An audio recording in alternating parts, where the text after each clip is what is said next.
Fill her up. You're listening to the Gas Digital Network.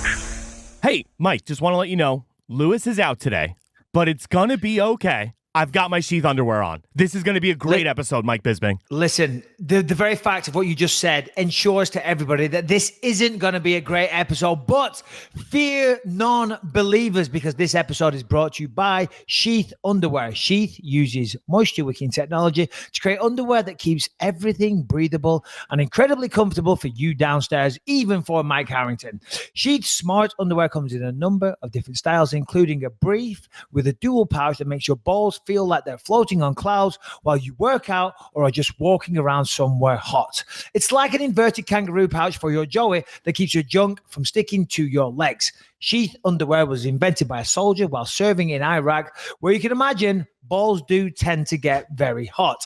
He developed the prototype in Iraq and raised money on a Kickstarter to launch Sheath underwear, and now they are here supporting our show. So please support our sponsors, because our sponsors do keep this show going. So thank you, Sheath, from the bottom of my heart. Support Sheath and they'll support you where it counts, which is, of course, downstairs. Bottom line, Sheath creates amazing underwear. And if you don't love them, you can have a 100% money-back guarantee off your first pair. Plus, they have an amazing line of underwear for women too, which Rebecca Bisping is a big fan of also. So get your favorite pair of underwear by going to sheathunderwear.com and use the promo code BELIEVE20 for 20% off. Also, they ship anywhere in the world. Once more, that's sheathunderwear.com, SHEATH, sheathunderwear.com, promo code BELIEVE20. You'll get 20% off. Your balls will not be hot. You will be very comfortable, and you'll be the most stylish, semi-naked person in any room, guaranteed.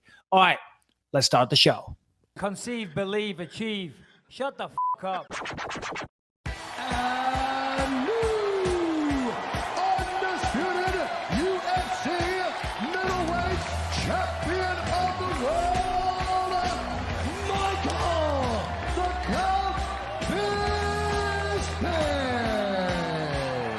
This is Believe You Me on the Gas Digital Network.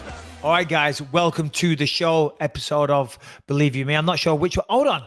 Is this episode 200, Harrington? The big 200.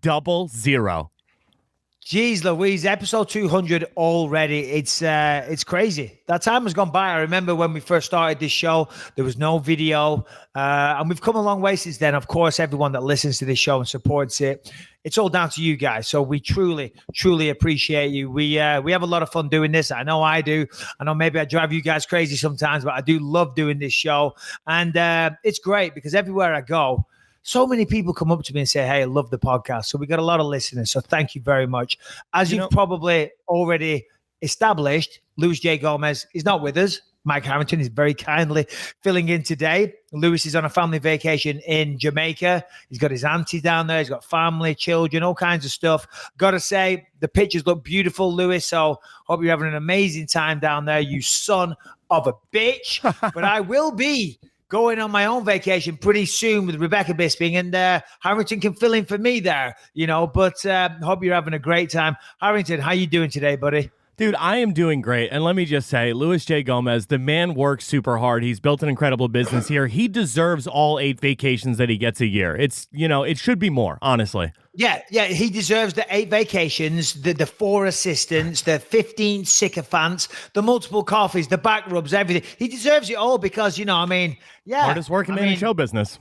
And he's just so humble with it as well. He never mentions it. You have to try and really like drag him to get him to compliment himself. He's humble. Did you know he came from very humble beginnings? He didn't have the best childhood, Mike.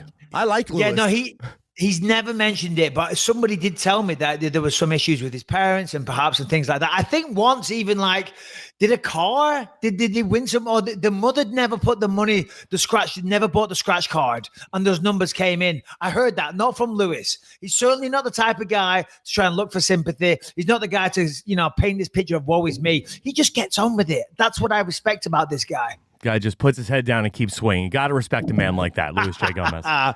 Yeah, in all seriousness, I have a fucking great time down there, but I'm jealous.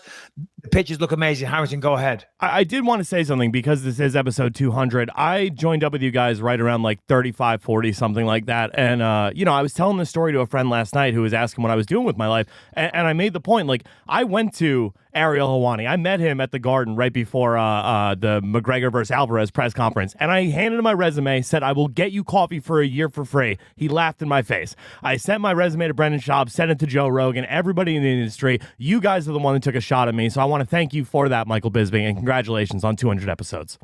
Well, listen, thank you, Harrington. That's very, very nice. And I will say this. I know we bust your balls on air all the time, and a lot of the time it is for good reason. It's for a very good reason. But we appreciate you. You work hard. Harrington every week puts together fantastic notes for us. A lot of the time they don't get used, but he does do it, and I do like it because there's a lot of content in there, and you work hard. You do a great job. But we will forever bust your balls and talk shit, and people will get offended and say, stop picking on Harrington. But unfortunately, that's what we'll do. Now we're done picking on you. We're done bigging you up as well. So just leave that there. Okay, it's not going to happen anymore. Stop it. We're here to talk about MMA bullshit, not Mike Harrington. Yes, sir. Okay. We're going to talk shit about Albuquerque instead. Okay. And I apologize. Anybody in Albuquerque, and maybe I'm wrong. And if I am wrong, send me a message and correct me. But I went to Albuquerque, New Mexico at the weekend. There was a very excellent night of mixed martial arts action in the UFC. We're going to get into all of that. A lot of things happen. We're going to break down all the action. But I got to say, if I never go to, maybe I'm wrong, but if I never go to Albuquerque again, I'll be a happy man. I don't understand. I spent all weekend. Me and DC were saying, Jon Jones is a successful man. He has lived there for what seems to be a long time. He's defended the belt, 15 times. Okay. I fucking had the belt for a minute and I live in a half mansion in Orange County. He lives in Albuquerque, New Mexico still. I don't get it. There's nothing there. When I got there, I was starving, right? As you know, we're on this whole fucking, Michael Hearn 30-day fast program stuff, yada, yada, yada. But I'm not too strict with it. I get to Albuquerque, we land about midnight. By the time I get my bag, get to the hotel, it's like 1:00 in the morning. I'm starving. So I think, fuck it, Uber Eats. There's no room service. The bar was closed. So there was no food. So I think, I'll Uber Eats. I look at the thing, and this barbecue place, surprisingly, still open late at night. And I ordered like the worst possible meal, but I think, fuck it, I'm starving. I don't care. I order a grilled cheese with brisket. Okay. That sounds amazing. Do you know what I mean? Sounds amazing. I got Parmesan fries. I got a Diet Coke, and I got some chicken wings on the side as well. I thought, oh my God, woohoo. I'm fucking excited. 45 minutes later, little knock on the door. I'm like, oh God, here we go. Open the door. And listen, I'm sorry. If you are the Uber Eats guy that delivered this, he was a creepy guy. He was like, nothing against people with hunchbacks. Okay, nothing. But he had a big old hunchback, right? He had one eye. And I can't talk shit about people with one eye. I'm not. I'm just saying it's combined with the hunch, combined with the eye, combined with it being like nearly 2:00 in the morning. And then he's like, here's your food. And I'm like, oh, shit, man. I didn't feel right eating that food. I opened it up.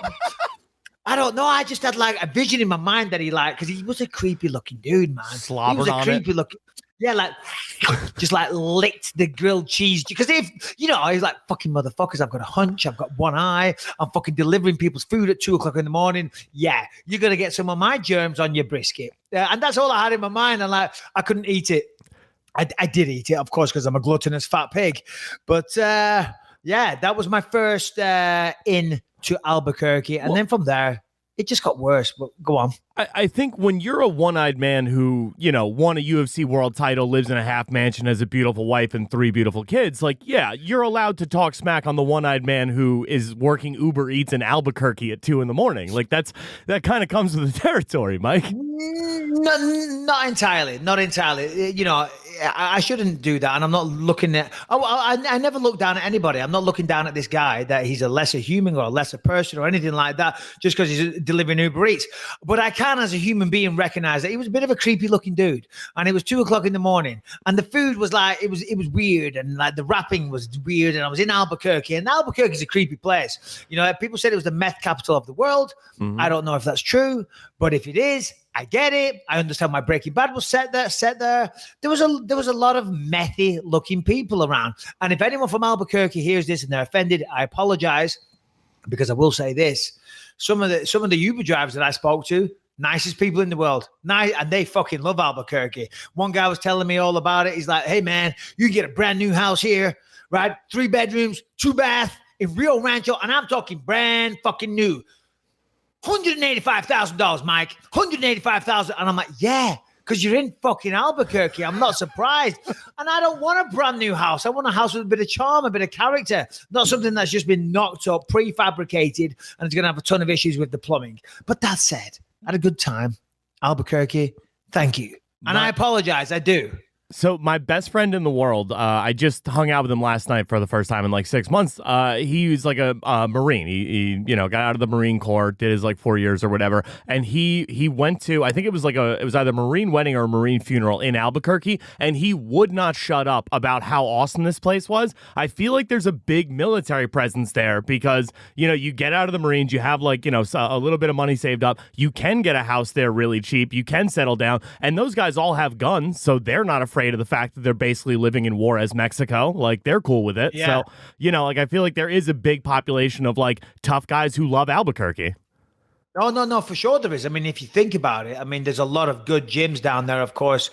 Greg Jackson's, Winkle John, whatever it's called these days, but that's the main one. And they got tons of world-class talent down there and a lot of successful UFC fighters that have made a lot of money. I mean, when you land at Albuquerque Airport, as you're walking along, if you just glance to your left, you see a gigantic mural of Holly Holm with the UFC belt with the American flag on the wall. And I'm talking like 30 feet high or something, which is fucking awesome. You know, I'm having a laugh about Albuquerque. I'm having a fucking laugh, okay? It was a creepy guy that delivered my grilled cheese at 2 a.m. It just set me off on the wrong tone. But I will say this, they support their fucking heroes. I mean, Jesus Christ. There ain't no murals of me at Manchester Airport, I'll tell you that. I was just going to say, what is the Chamber of Commerce in Manchester, England doing right now that we don't have a 40-foot tall thing of Dan Miragliotta pulling you off of a prone Luke Rockhold? Yes. That's crazy. Yeah, no, so we're going to start the movement right here, okay? It doesn't have to be 40 feet. Life size. Just a mere life size is all I want. Manchester Airport, we need a mural, we need a statue. The top of Clitheroe Castle steps. I need a bronze statue a la Rocky. That's what I want. Is that too much to ask? To be honored, to be immortalized in bronze at the top of a historic castle that's been there since the 10th century? I'm not asking a lot here, Harrington. Well, you're probably the biggest thing to come out of that castle in the last like 9 or so centuries. So it makes sense, you know, like that should be. Yeah, you know, over 900 years. Yeah, but anyway, so there you go. All right, enough of that bullshit. Should we get into the fights? Oh, I tell you what, you know, a couple of weeks ago, I just want to talk about this, get this off my chest. Okay. And it's got really nothing to do with the podcast, but it might be a funny conversation. We'll see where it goes. I don't know. It's life. We talk about life on here, everyday life. And anyone that has a house owns a freezer, and anyone that has a freezer may or may not have had issues. I just did. So when we had the house done up, we got a new freezer. But the one that was there was still decent, so we keep it in the garage. You know, we keep some like frozen dog food in there. Yeah. If we have, you know, we used to sign up to Butcher Box. You know, they would send us a lot of meat, so we keep it in the freezer in the garage. If Rogan throws you any elk meat. Yeah, exactly. Elk meat from Rogan. What else? Horse meat from Alistair Overeem. What other kind of meats could I put in there, Harrington? If Bryce Mitchell chokes out a deer, I'm sure he'll send you some. Yes, a deer hoof. You know what I mean? You need somewhere to put that. You don't want to put that next to your cheese slices and your yogurt, okay? You want Bryce Mitchell's deer hoof away, wrapped up with the rest of the nondescript meat items. By the way, apologies to all vegans out there. I got a lot of shit over that fucking stance I had with Joaquin Phoenix. I was having a laugh, guys. I respect animals and the plight of animals. I'm having a fucking laugh, all right? And Joaquin Phoenix does need to get his shit together because there is homeless people down the street. Fuck off. Anyway. There's one right here. Where? Well, I used to be. Yeah, no. Nothing against vegans. I wish them the best. I wish I had the power and the discipline to be a vegan. I really do. No, he anyway. meant homeless. Oh, shit. Oh, that's funny. I thought you meant vegan. God, still no. Homeless, Harrington? No, man. I got a tiny little place in Queens. I'm pretty happy about it now. Good, because I was going to say I can't sit here and talk about the plight of my second freezer. But this guy's like fucking 2 freezers. This fucking spoiled motherfucker's got 2 freezers, multiple beds that he don't use. Fuck, man. I was going to say, when you said as you have a house, I'm like, well, I do now. Thank God, because it's a baseline that most people are okay with that I wasn't for a while. But continue. Yeah, no, well, Lewis did used to say you were homeless, and I always thought he was joking. Were you actually homeless for a bit? Yeah, for like 6 months. Like the whole summer, I was like couch surfing, homeless, couple nights in parks, nothing crazy. And how did you feel about that? Did you did you have moments of despair, or you just knew this was a temporary thing? I mean, just be honest. Honestly, dude, it was just, keep your head down and keep plugging. It was like make one day to the next. If whatever I was doing, if I found like a place to stay for a few nights, had to be back here by Monday for the show. It was what it was. And I knew that if I kept working, eventually something would work out, and it did. So, I'm really never got down about it. If anything, my mood has gotten significantly better. Well, that's amazing, Harrington, because I know we bust your balls, but I got to say, for everybody listening, I mean, that is a tremendous example, and it's a lot of inspiration to a lot of people because, through fighting and whatnot, I've got a pretty decent life these days, and financially I'm successful. But that was always the biggest stress in my life. When we were younger, prior to fighting, the bills coming in, not being able to pay them, and just, having those luxuries in life. But there was you, actually homeless for a while, but still remaining positive, never bitching about it, never complained, never felt sorry for yourself. I got to say, that's pretty powerful, Harrington. Thank you, sir. Appreciate it. Yeah. No, it really is. Anyway, back to my second freezer. Second fridge. you peasant. You fucking peasant. No, as you know, I tidied up the garage recently. I cleared it all out, and now I've got a nice little workout room in there. Me and Lucas are hitting the bags and stuff. Oh, yeah. But Lucas... he's proud of it now, and he brings his friend in, his best friend Lucas. They go inside and they mess around with the bags, which is so cute, and it just melts my heart that he's in there doing it. But he wanted to put the music on, okay, and he unplugged something to plug in a little ghetto blaster. He unplugged the fucking freezer. Okay, and yes, and we don't go in the garage every day. You don't have a reason to go in the garage every day. And then Rebecca's like, what's that smell? And just something smelled foul, and we're going around the house thinking, has an animal died in here or something? And then we open the garage door, and holy shit, the smell, so bad, because there was a lot of meat in there, and I don't know how long had passed since he unplugged it, but it had all completely defrosted. There was blood seeping out of the freezer all over the garage floor. Oh, it was nasty, man. It was fucking making my nasty. stomach turn. Yeah. And you know what? Believe it or not, I was the one. I got my hands dirty. I cleaned it up. I just asked Rebecca Bisping to hand me a couple of plastic bags to put some of the trash in, because I'm a modern man, Harrington. I do these things now. You're the ideal husband, Michael Bisping. Everybody knows that. That to me, though, like, you do have an excuse to go into the gym every day. You've built yourself and ostensibly Rebecca, Lucas, and your whole family a gym there. So if anything, you need to be getting on Rebecca's case to be getting into that workout room every single day. No, isn't that the point of building it? She just finished. She did a 30-minute Peloton class. Then she did 5 sets of 12 squats and 6 sets of 20 walking lunges, and then some other leg exercises. Because Lewis isn't the only one that can go on vacation, all right? We're going to go to Costa Rica.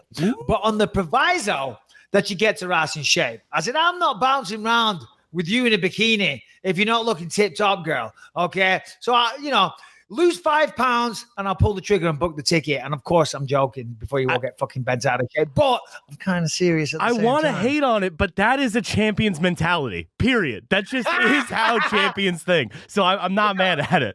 I'm like, okay, you want to go to Costa Rica? I want you to stop fucking eating. Maybe we'll meet in the middle. I'm joking. My wife is gorgeous. I don't deserve her. But anyway, there you go. That's my little freezer story. You do deserve her, though, because I did see the awesome flowers that you surprised her with on Valentine's Day. Congrats on that. Well done. She seemed genuinely surprised and a little angry at you for breaking the rule of no gifts for Valentine's Day. So well done, Michael Bisping. Oh, thank you, Harrington. Yeah, no, she says that all the time. Don't get them. And I say, yeah, okay, of course, no problem. And I do send flowers, but Valentine's Day, I'm away as well, so I couldn't even be there to give her a hug. You know what I mean? So what is it? Send a little bunch of flowers. Doesn't cost much these days. There you go. All right, guys, let's just take a quick second to talk to you about the amazing team over at Mudwater.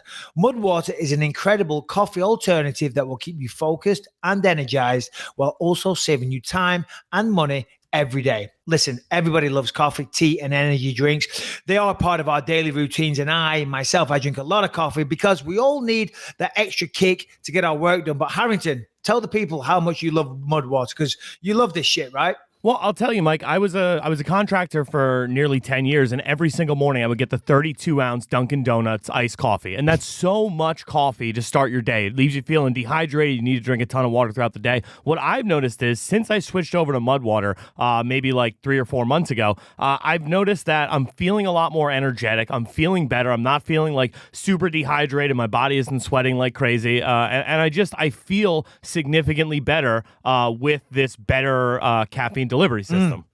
Yeah, and you can see the proof in the pudding. I mean, I'm looking at you. You've grown hair back on your head. You've now got a beard. You know, the colors of, you know, I don't know, maybe if you take your hat off, you are bald. I forget. Listen, you're not Luis J. Gomez. We know that. That was a terrible joke. But back to the Mudwater. Each ingredient has been added for a specific reason.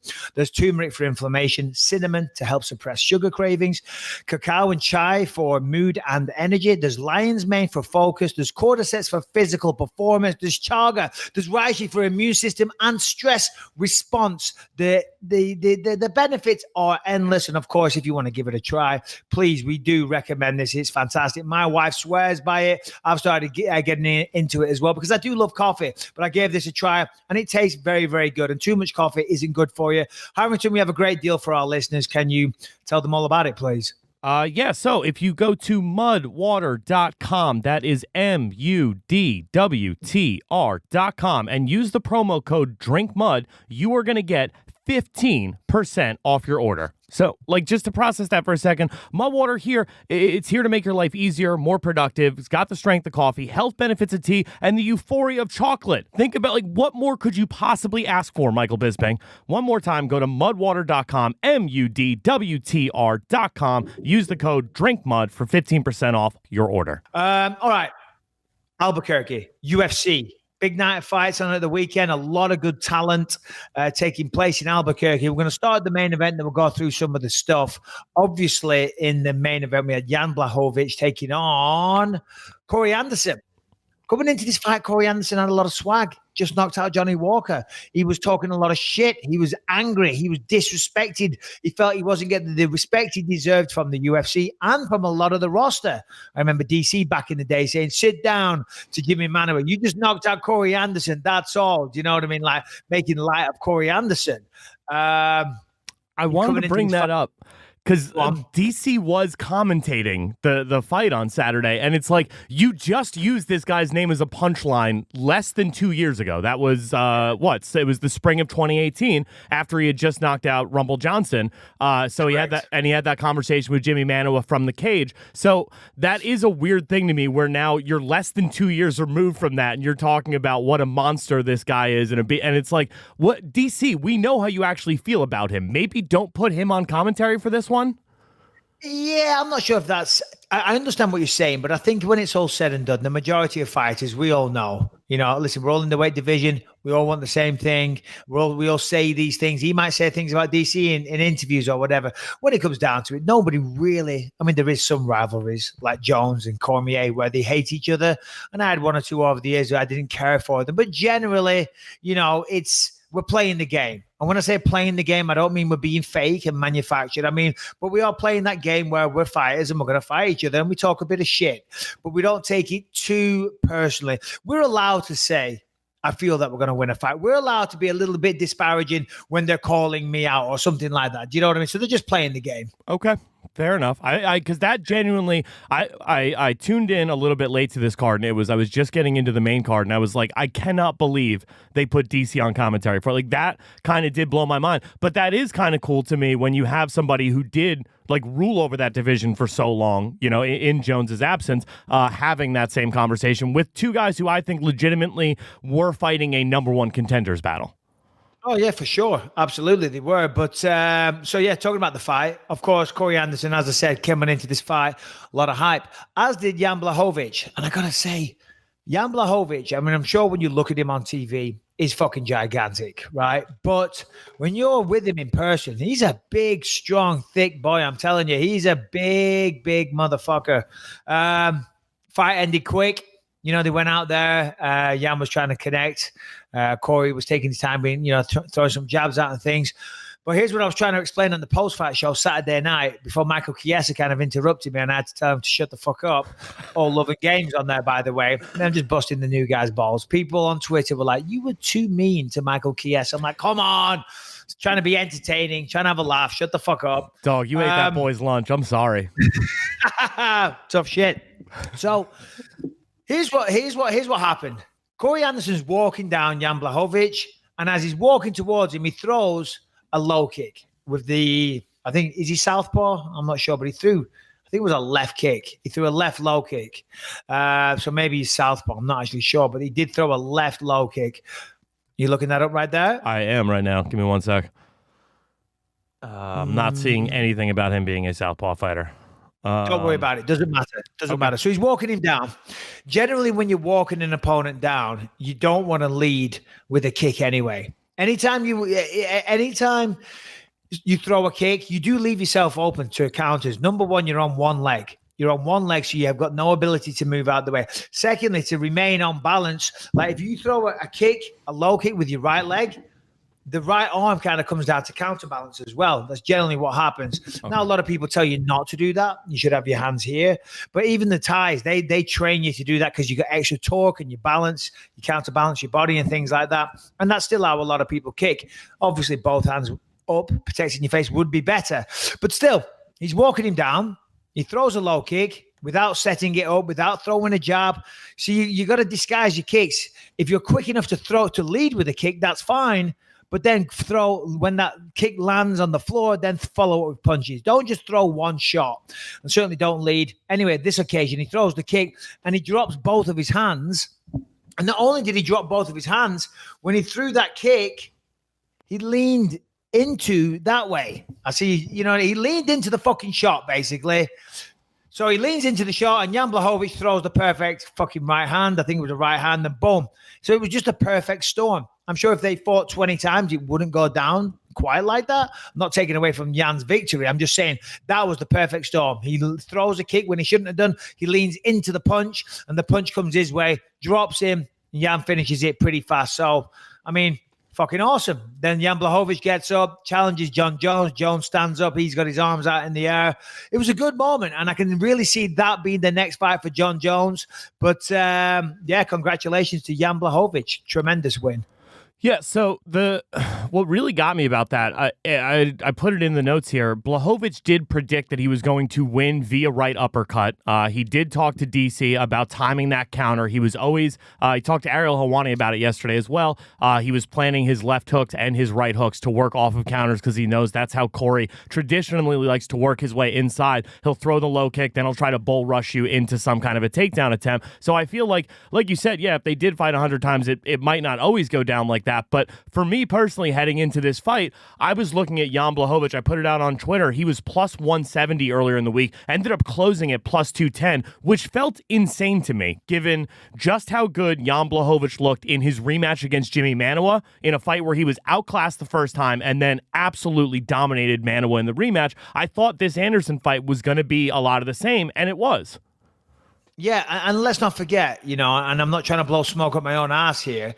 He knocked out Luke Rockhold in spectacular fashion. And I know it's trendy now to talk shit about Luke, you know what I mean? And people say he's got no chin. The guy was a fucking tremendous world champion. When he was on form, he was the best. He was incredible. All right, I got him, and then he got stopped. Yoel got him. But Yoel Romero is fucking fighting for the belt again. There's no shame in losing to Yoel, and then he gets clocked against Blachowicz. Again, a tremendous guy. And listen, let's not forget that Jan also followed that up with a win over Jacare. Wasn't the most spectacular performance, but still, a win's a win. Okay, so he's on a fucking roll himself. So you're right. The fact he was such an underdog, it's crazy. I thought that was interesting too, because he talked about the Jacare fight being somebody who he was like not excited about going to the ground with, versus somebody like Corey Anderson, who's made his business in the UFC being a wrestler. He didn't feel like Corey Anderson had the tools to really make him pay for it on the ground, so he wasn't as gun shy going in there. Like, he wasn't afraid of getting taken down by Corey Anderson because he thought he could have submitted him off of his back, whereas nobody submits Jacare off their back. You know what I mean? Like, that's yeah. So I can understand why, it would be a much more boring fight against somebody like Jacare versus, like, I don't think there's going to be any question whether or not he will come forward and try to put a hurting on Jon Jones if those two were to fight. Oh, for sure. Listen, and I said this on the post-fight show because for my money, I think that's the fight they're going to make next for Jones. Because, again, to use that expression, perfect storm, I never say perfect storm now, and I'm saying it every 2 fucking seconds. But it was, again, the perfect storm because it was in Albuquerque. Jon Jones was there. He was front row. He gets a spectacular first-round knockout. Remember, if you want to get that title fight and you want to leapfrog the rest of the pack, you got to be spectacular. Well, that was fucking spectacular. Put him to sleep. First round, clean. Jon Jones is there. They have a back and forth, so they can use all that promotional stuff in the countdown shows, on the embedded, just all the general hype, the TV commercials, everything. They were there face to face. The only thing that didn't happen that would have made it better was if Jones got into the cage. But of course, that's only if the fight is scheduled. So on paper, that is the fight that I think that should happen next. What do you think? I mean, I really liked, I'll be honest with you, I like it a little bit more when they don't come in the cage. You know, like, there's something about it for me, like that Daniel Cormier moment that I was talking about, where he's sitting and talking to people who are in the stands, with Jones standing on top of his chair and it being like a big spectacle right outside of the cage, and for DC to point him out. That to me felt... It felt like, I'm glad there's a cage in between these guys. You know what I mean? Like, Blachowicz looked like he was ready to fight Jones that night. Yeah, well, and I agree with you. I prefer it when they don't get in the cage, because I was a part of one of them once. I went in to challenge the winner of Yoel and Whittaker. Of course. And I felt like a dickhead. I did. It's very, very WWE.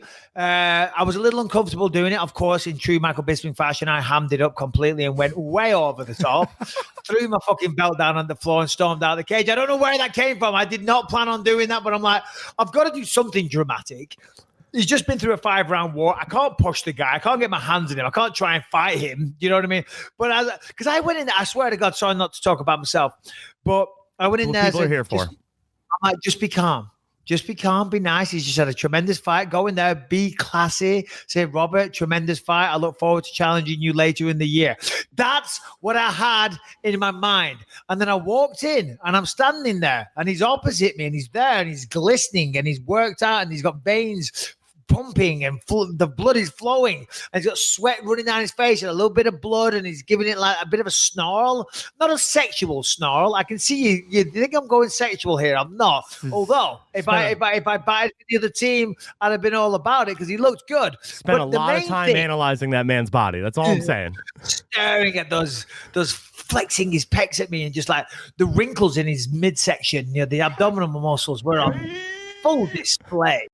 But I'm looking and he's got the world belt on. He's got the fucking belt around his waist. And I'm like, that's my belt. And you've got a nerve having that fucking belt. And everything I thought just went out the window. And I'm like, you fucking cocksucker. You're going to stand there staring at me with a belt on? You didn't fight me, so you're not the champ. And it just went out the window. Anyway, I'm not all about those in-cage face-offs either. Yeah, I mean, like the last one I can remember now is DC versus Brock Lesnar. And that fight never came to fruition. And it's kind of one of those weird moments that, like, DC had just won the heavyweight title. He was a champ, the second person to ever do this, going up a weight class, knocking out Stipe. And the lasting moment of that to me is Brock fucking Lesnar. Get out of here. That's insane. Yeah, when you put it like that, that does make sense. So going back to what I was going to say, so obviously we're talking about him fighting Jon Jones. And, when you look at what he did Saturday night, when he knocked out Corey Anderson like that, and he looked so powerful, and you look at the recent form that he's on, you start thinking, fuck, Jan Blachowicz could beat Jon Jones, right? And the reason why you say that is because Jones is looking more beatable lately.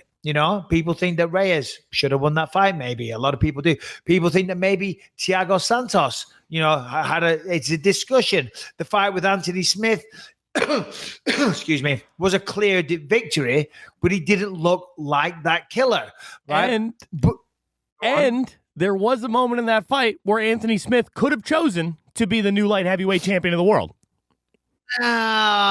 Please never mention that again. It's ridiculous. But it is a valid point, but it's ridiculous. But here's the thing, right? So like, people look at Jones and they think, oh, this man's starting to be beatable. And it is true. But you've also got to remember, this man is fighting champion after champion after champion. Generations of fights, one after the other. And the reality is, at some point, you are going to slow down. At some point, you are going to get older. You're not going to be quite as wild. You are sleeping, with a fuller bank account at night. You don't have that same hunger, that same desire. I mean, look at you right now. Now you've got a home. You know what I mean? Right. And I haven't seen a downtick in your work, but you were producing and sending notes like a hungry man. Like a man that hasn't eaten a cheeseburger for a while. Because I'm like, the notes are in depth. I'm like, Harrington, I was there. You don't need to break down the fight to me. I was there. I called the fight. I get it. But this man is off on a tangent. He's writing questions for future guests. When you are hungry, when you need it, when you're on your way up, you're hungry. I can see you a year from now, Harrington, probably not even showing up. You know what I mean? So, believe you me, schmelieve you me. You know what I mean? That's what you'll be like. Telling Lewis to get me a cup of coffee. Wouldn't that be great? Wouldn't that be fucking awesome? I'll pay money to see that. But yeah, Jon Jones, as I say, he's looking beatable right now, but I don't know. He's still been beating world champion after world champion, so the man deserves his respect. Well, for somebody like, the Reyes comp I thought was interesting because, Dominic Reyes, literally when he started training MMA, Jon Jones is the light heavyweight champion of the world. So like there, and so many of those guys came up. You saw the same thing, Chris Weidman, Anderson Silva, Johnny Hendricks, GSP. Like there are those long-term champions where, guys have been literally training their entire life for a shot at this one opponent. Jan Blachowicz doesn't really fall in that category. 34 fights now, has been doing this, I think since he's 36 years old now. So he's actually, significantly older than Jones. He's been doing this for a while. This feels like a guy who's not going to be intimidated. Getting in there with Jon Jones is not going to be, feeling the pressure of the moment, has been fighting high-level fights all around the world for years now. I think he is the best opponent in my mind.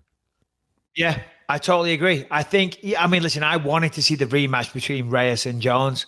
But with that big knockout, with that first-round knockout like that, I feel like there's a potential that's the fight they make next. But only time will tell. Only time will tell. Congratulations, Jan Blachowicz. Unlucky to Corey Anderson. I know you got your finger up there. You want to say something. Let me just make this final point. Corey Anderson, absolute gentleman in defeat, because he came to the weigh-in show. And then, when you're doing the weigh-in shows, you got to make predictions. And he was going to be a guest. And he was sitting right there, just off camera, but I knew he was there and he was coming on in the next segment, and we had to give our fucking predictions right in front of him. And Chiesa predicts Corey Anderson to win, but I thought Blachowicz was going to get it done. And on top of that, he's Polish. I've got Polish heritage, a lot of Polish family, so we got to stick together. And I picked Jan Blachowicz, and Cory was like, "You motherfucker," in a joking way. I'm like, "Listen, man, may the best man win." And then afterwards, as I was walking into the hotel when I got back, he was sitting there. He was leaning up against the wall with his girlfriend or wife, and just relaxing after the event before he went to bed. And he's like, "Hey, Mike, you were right, weren't you? You picked him to win." And I went over, I shook his hand, I said, "Oh, dude," I said, "listen, it's one of those fights. It's a 50-50. I said, "You'll be back." I said, and then he said, "No, Mike, I take inspiration from you. You won the belt after a lot of ups and downs. I said, well, exactly. That's just the way this game goes. Live to fight another day. You're not injured. Wish you all the best. And I look forward to your next fight. So he's a class act. Corey Anderson's a good guy. Yeah, I agree. I definitely thought this was very much a coin flip fight, which is why I thought at getting either one of these men at 2-1, I would have jumped all over it. You know, if the roles were reversed and Jan Blachowicz was a heavy favorite and Corey Anderson was plus 210, I probably would have thrown my money on him because I felt like this fight was a coin flip heading into it, and I don't think you can hold any shame there. I do think, though, we're in a weird point now because Dominic Reyes, I feel like, deserves a rematch. Thiago Santos definitely deserves a rematch. Jan Blachowicz has been in the UFC forever and ever. He's been knocking guys out left and right recently. I think it is his time. He does feel next. I think it would make no sense for him to take a fight in between. So for me, what makes the most sense, Santos says he's back now. Like, he's just released a video this morning, shows him training, throwing leg kicks. Apparently the surgery was great on his knees. And he's complaining that they offered him a fight outside of the top 10. I would have to assume, Johnny Walker would be the guy. He's talking about somebody who just came off a loss who he feels like is a step back. To me, isn't the no-brainer fight here Dominic Reyes versus Thiago Santos, Jon Jones versus Jan Blachowicz, winner versus winner? Well, when you put it like that, it's hard to argue with that logic. If I'm Thiago Santos coming off, if you're not going to get the rematch with Jon Jones, which I'll just go out on a limb and say this, he's not going to get a rematch against Jon Jones. Too much has happened since then. He's fought Dominic Reyes and now there's Jan Blachowicz. It's not going to happen. Fighting a guy like Reyes, it's very dangerous, and it's very dangerous for Reyes as well. If I'm Thiago Santos coming back after a major surgery, the UFC are doing him a favor. They should give him someone outside the top 10. Give him ability to come back, get rid of that ring rust, get the body back to 100%, get a good knockout on your resume, get that feeling, get that swag, that confidence back, and then get another knockout, and you're riding conversation for another shot at Jon, when whatever scenario plays out. But anyway, only time will tell. Let's move on because I do want to talk about this. Diego Sanchez taking on Michel Pereira. We spoke about the theatrics, the dancing, the maniac maneuvers that Michel Pereira does do inside the octagon. If you haven't seen him fight, I'm telling you, you gotta keep an eye out for this guy. Whilst I'm talking about this, can you bring up Diego Sanchez's post on Instagram? And he spoke about me on there. He spoke about DC. You know the one I'm talking about? I saw it this morning. You can bring that up. We can get ready to read that in a moment. It's like 2 or 3 posts ago, I think. Anyway, so he fought Diego Sanchez. And I got to say, Diego Sanchez is much, much smaller than Michel Pereira. Pereira's a big guy. And on Saturday morning, when I went into the gym for a little workout before I went over to the arena.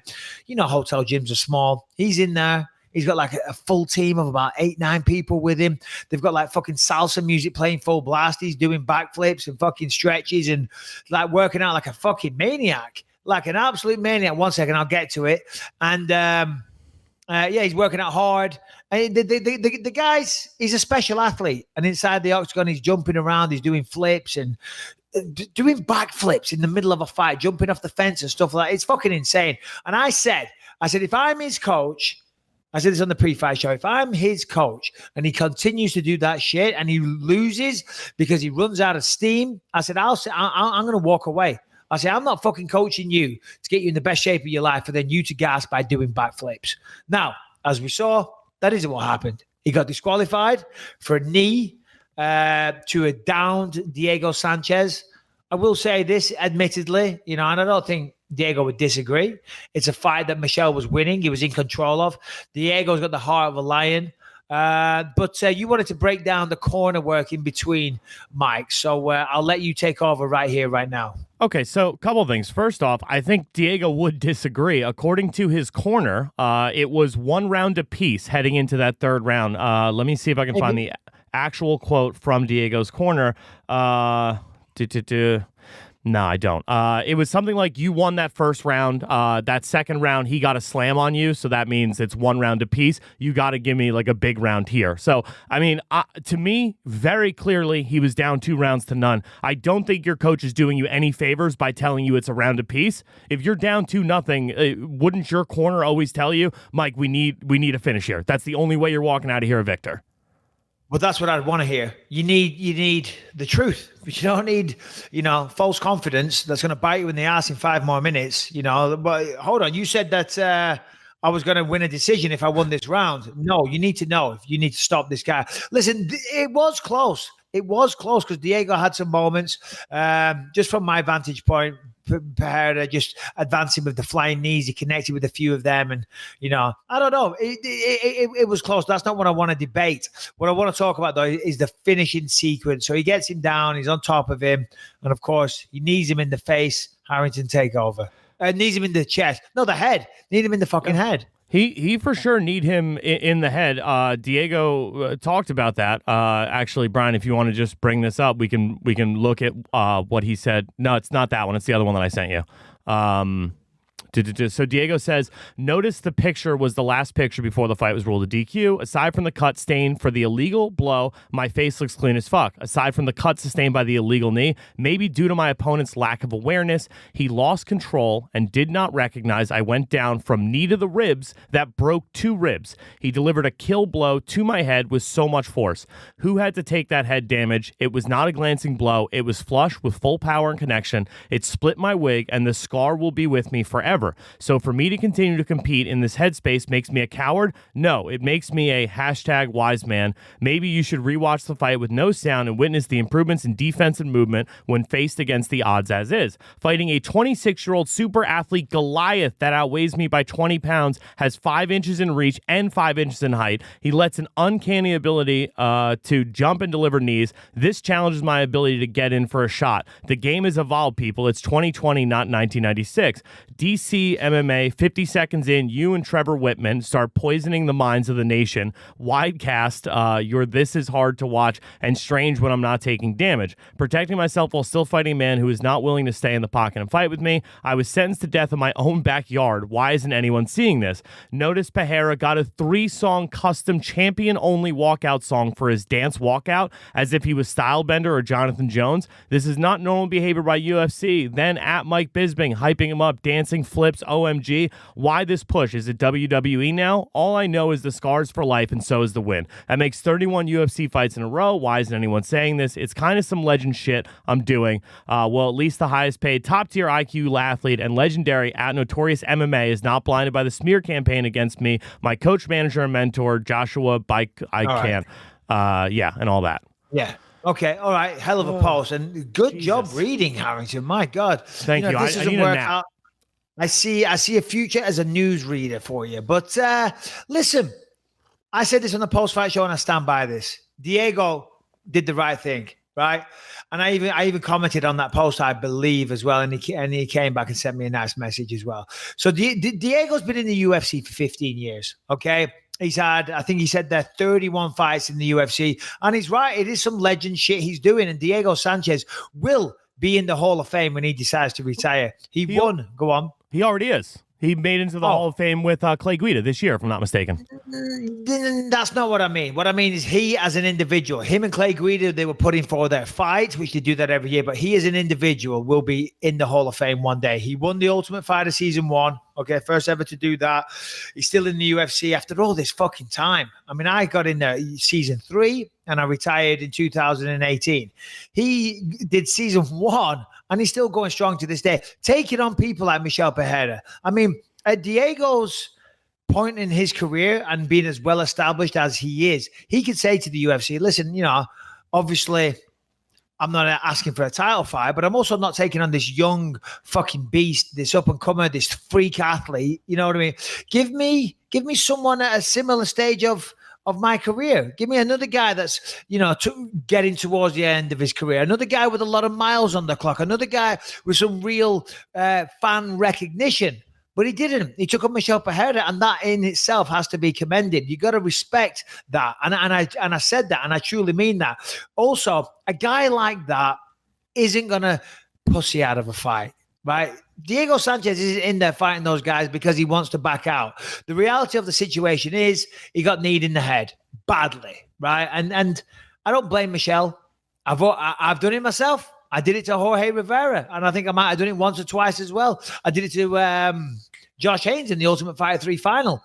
The problem is you're just in the moment. You got adrenaline running through your veins, right? You're winning the fight. You're taking over, and you think the finishing instinct kicks in. You get a huge surge of adrenaline, and you just you lose focus of the rules for a minute. You're in a fist fight. It's easily done. We have got to control ourselves, control our weapons. Michel didn't do that, and the fight was stopped. And he fucking took a hard knee to the head. It split his head wide open, right? And he made the right decision. He said he couldn't see right. We don't know that. We can't doubt that. Nobody else is looking through the eyes of Diego Sanchez. Nobody knows how blurry his fucking vision was right then and there. And I don't doubt it wasn't. Pereira's a big guy that has the force to do a standing backflip, okay? I guarantee he can fucking deliver a powerful knee to the head. Patella, right to the forehead, it's going to fucking hurt. So I'm sure he was dazed and couldn't continue. And fighter safety is paramount. He's going to live to fight another day. What? Just because all the knuckleheads in the crowd want to see a bloodbath, they want to see a fight carry on, they're all pissed off? No, I stand by Diego's decision. He did the right thing. Mike, I couldn't agree more. I was just saying it with the Anthony Smith thing. I think anytime anyone is hit with an illegal strike, take the win bonus. Like, why wouldn't you? You know what I mean? Like you're in a situation where we have these rules for a reason. I don't think the kicks to a downed opponent should be like, I like the pride rules. You know what I mean? Like you're in a fight, you're in a cage, like you said, instinct takes over. You can't get mad at that when literally the person with the highest fight IQ in the UFC, arguably, in Jon Jones, was guilty of the same thing less than a year ago. So take the win bonus and let the chips fall where they may. No, I'm sorry, Harrington. I do have to disagree with you a little bit because there's two things at stake here. Number one is the rules. You're saying, listen, if you get kneed in the head of a downed opponent, then the fight should be called off. And yeah. But what I'm talking about is because I always said Anthony Smith did the right thing in not stopping the fight because he said he was okay. And if he's okay, we as fighters, that's what we do. But Diego said he wasn't okay. And I don't think he was lying. I feel like if you get kneed in the head and you're okay and it wasn't too bad, because sometimes a knee in the head isn't too bad. And they'll take a point off the other guy and you've got a good chance of winning. You can still get up and win that fight. Right. But if you're kneed in the head and you can't see shit and you're completely disorientated and you're dizzy and you can't focus properly and you've got a massive pounding headache and maybe a ringing in your ears, you're like, no, I can't continue because that was bad and it was illegal for a reason. They're two different things, my friend. Well, but my problem with that statement is if that was the case, if his focus was genuinely on the fact that I can't see straight, I can't hear straight, I should not be in here with another trained killer, then he wouldn't have asked, do I get the win if I can't continue? You know, he did ask the referee that before the referee went and talked to the doctor and the commission. And the ref, to his credit, didn't say yes. He said, I've talked to the commission. Diego's been doing it long enough to know how it was going to shake out and made the decision based on that. I genuinely do believe that. But I think it's well within his right. Michel Pereira did the illegal action and he got punished for it, period. Well, just to counter what you said there, and I understand your point, and it is an interesting one as well. But for me, because I feel like Diego's kind of cut from the same kind of cloth I am. We're probably similar fight mentalities, and you're asking yourself right there a question. You're like, okay, so if we don't continue, do I get the win? And they're like, yeah, you will get the win. Right, because that's what we want as a fighter. You want the win at all costs. Now, I'm not saying you want to do it by getting the guy disqualified, but you want to win. And if they say, listen, if you say, oh, I am not fit to continue, but I still want to win this fucking fight, right? So if I do stop, do I get to win? And they're like, yeah. I say, oh, okay, well, I will stop them because I know I'm not right. But that's just how fucking brave someone like Diego is to say, well, no, you won't get the win. So, well, fuck it. I'll fight on then because I want to come out of this in my hometown, in front of my friends, my family, my workers, my colleagues, kids I grew up with in school. They're all here in this fucking arena and I want to go home a winner. And if you're saying that I can't win, then fuck it. I'll fight uninjured because that's just the type of guy I am. And I honestly feel that that's what Diego was doing right then and there. Of course, there is another way of interpreting that, and that is, how you did. But honestly, that's how I see it. I mean, look, I do not want to take anything away from Diego. I've been a huge Diego Sanchez fan for years, but I mean, I am looking at his fight history here. You know, you mentioned like guys, matching him up with guys who've been around as long as he has, right? I'm going back to 2017. They tried that with Matt Brown, 2016 Joe Lozon, 2016 Jim Miller, Ricardo Lamas, Miles Jury, Gilbert. Like, these are all guys who've been in the UFC as long as Diego said. They've already had these fights. There's not many guys who've been around as long as them to match Diego up with. So he's recently taken on this incredible run. Craig White, Mickey Gall, both wins, both over up and coming, prospects there. Michel Pereira goes down as a win. He's now won 3 of his last 4, and his loss is to Michael Chiesa, which nobody's going to get mad at losing to Michael Chiesa's looked unstoppable at welterweight. So, being in this situation now, winning 3 out of 4, I kind of want to see Diego. I want to see Diego in a big co-main event. You could literally put him versus Mike Perry as the co-main event on any card. Like, why aren't we getting? If Diego wants to keep fighting exciting fights, give him the exciting fights. Fuck all that other shit. Yeah, I tell you what, and that is a tremendous fight. Has that never happened, Diego and Mike Perry? Because I feel like it had, but if it had, wow. I mean, that is a great fight. And as you say, I'm not speaking for Diego, but he's got to be getting close to the end of his career. I mean, I know he doesn't talk about it, but internally he must think, how long can I keep on doing this? I'm sure his body is beat up to bits. The training camps, they take such a toll on you. They really do. So, I want to see him in a couple more big fights, and then I'd love to see him, go out in a blaze of glory. But we got other things to talk about. Congrats there. And I do want to see Pereira fight again because, he is fun. He's a lot of fucking fun to watch. And Diego got a bit pissed off at me going on about the backflips and what. Because I said to Chiesa, I said, yeah, more backflips, more bullshit. If you're not going to run out of steam, do it. Because it electrifies the crowd. It's fun to watch. It's jaw-dropping. Seeing somebody in the middle of a fucking cage fight to a downed opponent, instead of looking to pass guard, doing a fucking backflip and trying to stomp on their midsection. I mean, that's video game bullshit there. And it's great. And I love to see it. And if you've got the cardio and the steam and the energy to continue to fight like that, fuck, good for you, man. You'll be a star if you can just control kneeing people in the fucking head. All right, what else we got, Harrington? What's going on in the notes, etc., etc.? Well, let's see here. I mean, you're done, absolutely done with Rio Rancho. I think we've spent quite some time on that card. Let's move on. Okay, a couple different things here. First and foremost, I don't know if you saw this. Floyd Mayweather was giving an interview. He says he barely trained for his first fight with McGregor, just push-ups and sit-ups, got into the gym a little bit.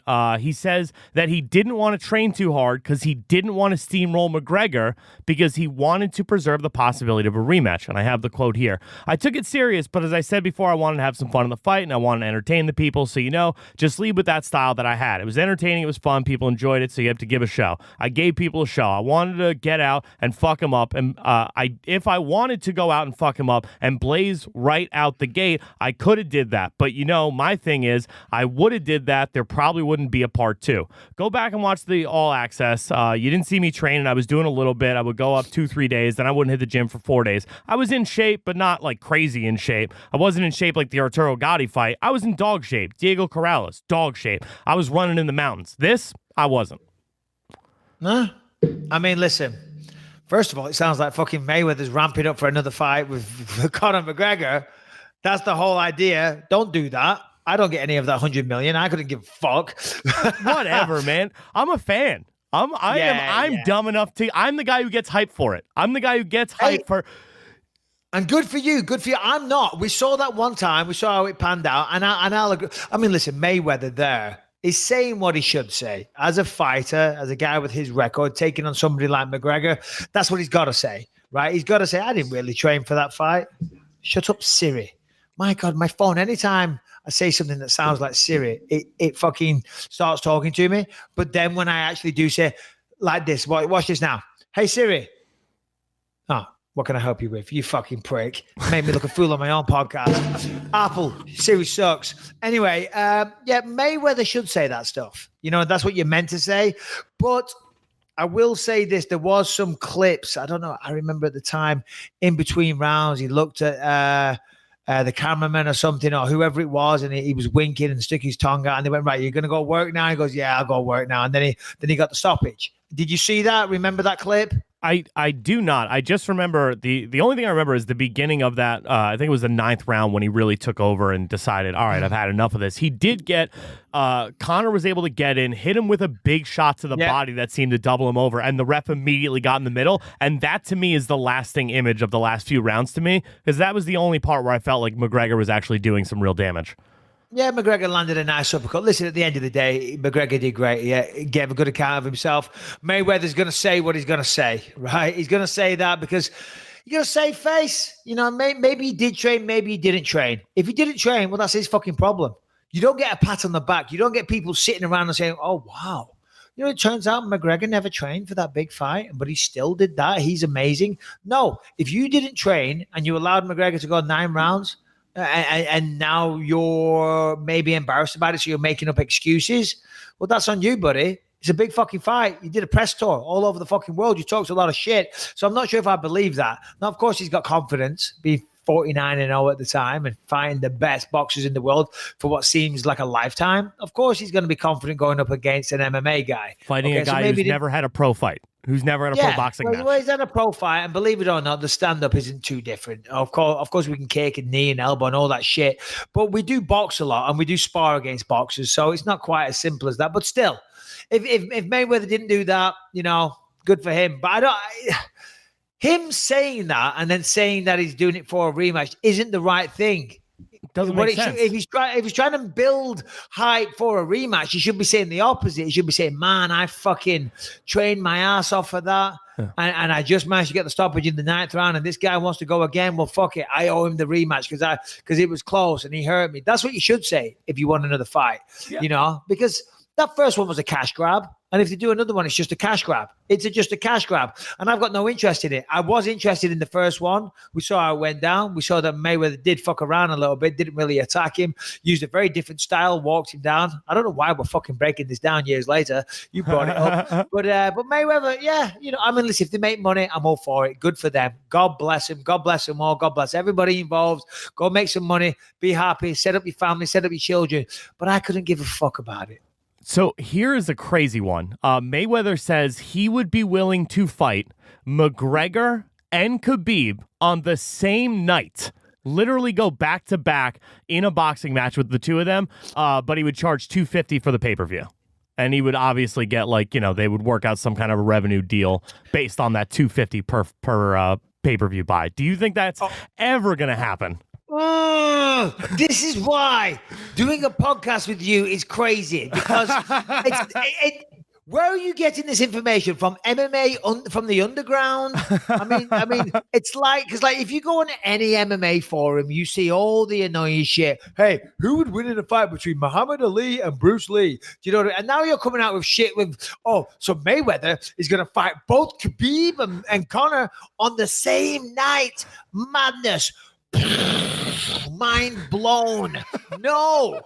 The odds of one of those fights happening is outrageous. The odds of them both on the same night is crazy. Number one, no commission in the world is going to sign off on that. You would have to do it out in the desert, which is a possibility, as we know, out in Saudi Arabia. But that said, like, I mean, all right, let's just say that fight was going to happen, right? There's going to be a big fucking issue between who fights first and who fights second. You know what I mean? Because it's like, fuck it. Like, you want to go first because if you get the credit, but also you might want to go second because Mayweather's already tired.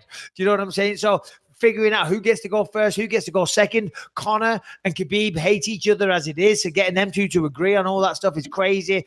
The split, it's just it's not gonna happen. And you're on strike one. I said you're a tremendous producer. You're doing well, but the fact you're bringing up such nonsensical bullshit like this, I'm sorry. You are forcing me to do this. Official strike one. Ding, ding, ding. Shame on you, my friend. Shame. Okay. Okay. Let me see if I can redeem myself here.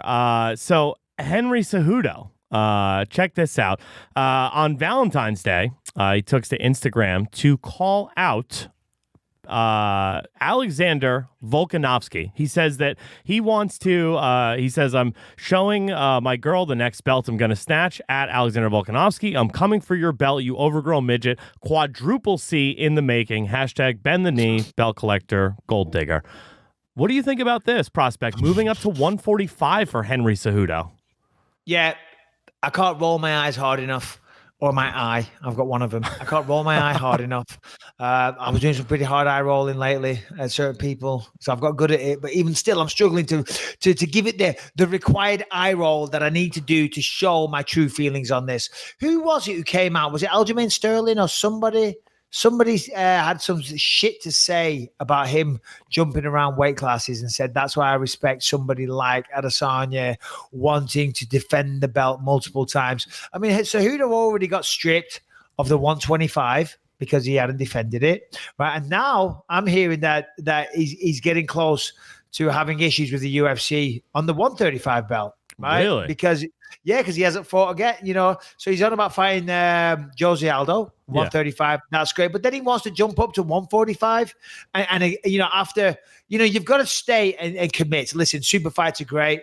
And then you want to jump up. Well, that's cool, But you can't make a habit of doing it every time. He has got an obligation as a champion at 135.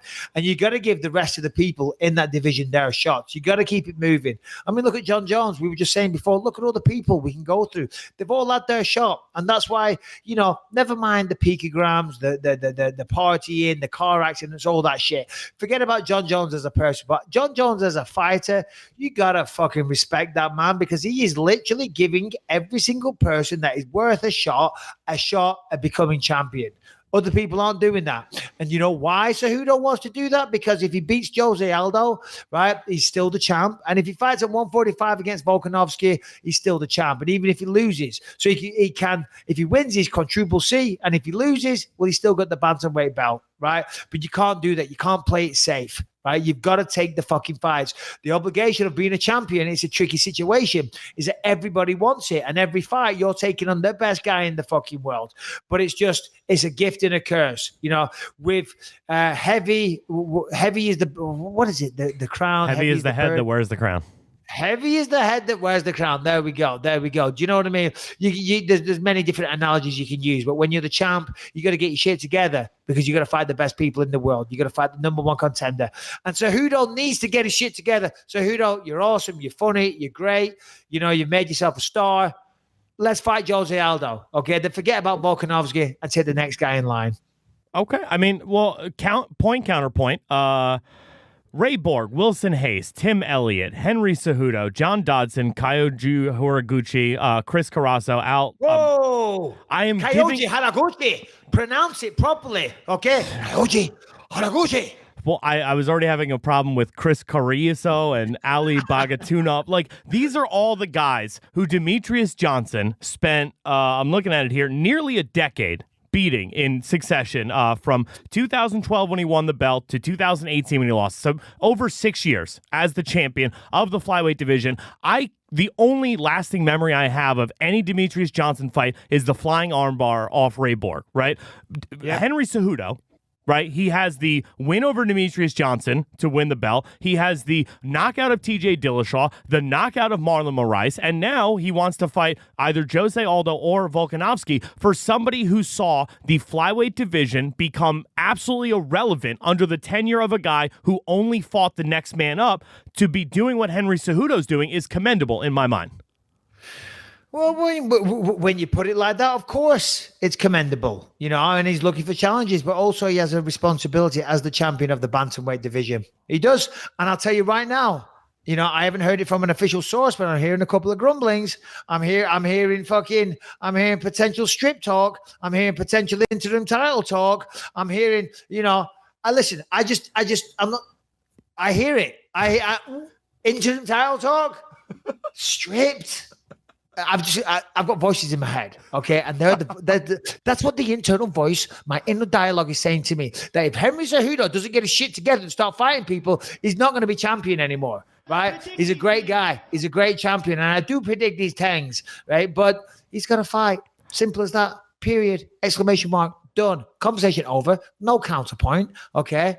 Oh, with the finger up again. Go ahead. Make it good. It's not a counterpoint. It's an addition. He did run himself afoul of a couple of people in the UFC, including Karyn Bryant, who called him racist after he posted this on Instagram. He said, this is a public service announcement to all you ugly, bad breath, sick, depressing-looking MMA wannabe fans. First off, Triple C doesn't even pay attention to Aljamima Sterling, Silver, at AK Funkmaster. Secondly, Triple C wants to fight you, Peter, but your English needs to be better, spelt the same way as Peter. You ugly communist potato. And last but not least, my tune-up fight, my Cabbage Patch head, Jose Waldo. Congrats on, I've chosen you to kiss my toes next, lotion those knees up, Jergens, whatever. So the Aljamima Sterling is what Karyn Bryant had a big problem with. She said... Why is that? And I'm emailing something to Brian right now and you, a picture that we'll put on in a minute because I was with Aljamima Sterling. Why is that racist? Well, she said the Aljamima part, in case you were wondering, is extremely racist. Let me just see if I can find the exact quote from her. I mean, listen, Karyn is obviously she's a lady of color herself. She's a black female, and so you know, one would assume that she would know any kind of racial slurs that people may use. I'm not aware of it. I'm not familiar with it. I've never heard it. So that's why I'm asking. Can you find anything on that? Yeah, so I have the exact quote from her here. Champ, I respect your talent and I have thick skin, but if you were wondering if calling at Funkmaster MMA Aljamima was racist, the answer is yes. Yes, it is. Please stop. Yeah, but why? Well, I mean, it was a reference to Aunt Jemima, which is the cereal. So he did like a pun with Aljamima. Hold on.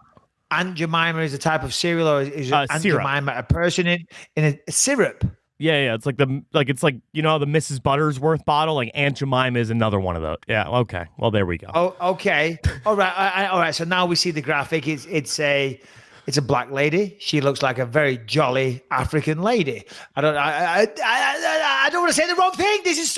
You got to be careful these days. What can I say? What can't I say? I've referred to Karyn Bryant as a lady of color. Deep inside me, I'm like, should I have said that? I'm not allowed to say that. It's a fucking minefield, ladies and gentlemen. And somebody with a mouth like me, I'm about to get my fucking legs blown off by one of those suckers any day right now. I'm not fucking racist at all, but I feel like I'm going to get blown to bits in this minefield. Okay, so Aunt Jemima is a black lady, so he's called him Aljamima because she's black. Okay, I can see the correlation. I can see the negative connotation, correlations, connotations, constellations. I've been reading books, baby boy. My fucking vocab, Larry, through the roof these days.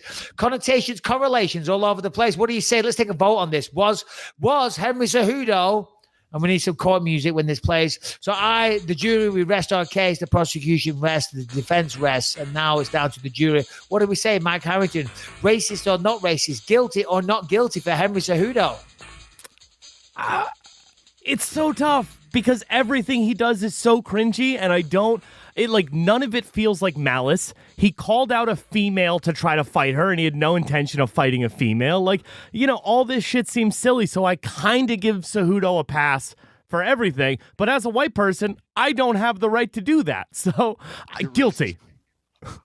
Oh, guilty. I've just messaged Karyn Bryant right now. I said, at a computer, I want a video call on my podcast right now. It'd be great if we get Karyn on to Dude, that'd be so fucking cool. Brian, you've heard this. You're producing the show. I'm assuming that in between looking at your phone and Instagramming and this and that, Hilarious. You have been listening. What do you say? Henry Cejudo potentially out there throwing around racial slurs with negative connotations. How do you feel? Guilty or not guilty? It seems like he was trying to be cute, but in today's day, you just can't do shit like that out in public. So you're saying that if he was walking through said minefield, that Henry Cejudo would have been blown up at this point? Oh. He'd be looking like Lieutenant Dan. Exploded. Lieutenant Dan. Okay, so Henry Cejudo's fucking got his legs blown off now. But right now, so he got one leg blown off by Harrington. He got another leg blown off by Bryant. But he's still alive. His entrails are hanging out of his body. And he's crawling along. And he's like, help me, help me, help me. And he's looking at me. He wants my help. I have the ability right now to reach out my hand and pull him to safety and get him to a medic. Get him to a medic, and they've got all the drugs that they need. They can stop the blood flow. They can fucking get him robotic legs. I mean, look what they did to my eye. Henry Cejudo, he's tiny, okay? It's not even going to cost a lot. A couple of fucking matchsticks. You can fucking fashion some new legs for him. Before we know, the guy's jumping around. He'll be backflipping like Michelle Pereira in no fucking time. But do I give him the hand? Do I reach out? Or do I reach out and pull him into a minefield and blow his head off? What do I do? Mike, I mean, if he doesn't have any legs, he can't weigh more than 40 pounds. I don't even think you'd notice. I could pick him up. I could throw him over my shoulder. You know what I mean? But if he's had his legs blown off due to racist remarks, he's got to learn. He's going to learn, and he's got to be dragged along through what would be a lot of bacteria. He's probably going to get a nasty infection in his stomach, okay? If I was to pick him up and put him over my shoulder and carry him to safety, I'm not sending the right message. It's like, yeah, your legs have been blown off, but there's always going to be someone to pick you up and get you new legs, you know? But still, this leaves me in the quandary. The decision, the negative connotations, do they have a correlation to what's going to happen in the future? And I say this, Henry Cejudo, king of cringe, Triple C, you fucking push your luck one too many times, baby boy. I grab his hand and I pull him. Pop, there it is. We don't have to hear from the little bastard ever again. Love you, Henry. But now your head has been obliterated, right? And I'll steal your gold medal as well. I'll take that down the pawn shop, maybe get a quick 50 quid for it. There we go. Happy days. Beers are on me. We got no more Henry Cejudo. We got less racism in the world. And to top it all off, we got enough money to buy a round of drinks. I mean, come on. That's the perfect scenario. I'm loving it. By the way, Mike, just like this has always bothered me. I remember there was a story about Henry Cejudo, his fucking house burned down with his gold medal inside of it, and then all of a sudden he's got his gold medal back. What happened? Did he steal someone else's gold medal? He's getting his legs blown off. He's in fires. I mean, this guy's, you know, he's an interesting guy, let's be honest. Listen, I love Henry. Henry's great. And I feel like what he's doing is fantastic. And is that even a real gold medal? That is a valid question. If we ever get him on the podcast, I want to know. I want a jeweler to test that thing. Stop parading it around. It isn't gold. It isn't real. It's a fake medal. I'm just going to say it. I'm going to throw it out there. Henry Cejudo's got no legs. He's been blown off. He's a full-blown racist. And he's got a gold fucking medal. Sorry, a fake gold medal. I mean, come on. Let me see. No, listen. I don't think he's being racist. That is the problem this day and age. You do have to be careful. And then sometimes, like, just, you know, I don't know, anything that I said there, it might... See, here's the thing. If you want to be offended... right, then you can be like, for example, there, we just got silly there. We had a stupid fucking laugh. We were talking about his legs being blown off, but it all stemmed from a racist, you know, is he being racist? Is he not being racist? If you want to be offended, you could say, oh my God, so disrespectful, Michael. So you guys are sitting there and you're making light of all the suffering that goes on in the world due to racist people, which of course we're not doing. But that is the problem in this day and age. So I think Henry, what was happening was he's just trying to have a laugh. He's trying to stir the pot. He's trying to talk shit, you know, and he said that. And, you know, he's not an African-American himself, so maybe he's not quite as sensitive to certain things. And I'm sure that Henry Cejudo is not out there trying to purposely make racist remarks. I'll guarantee that. Did he make a mistake? That is possible. That is possible.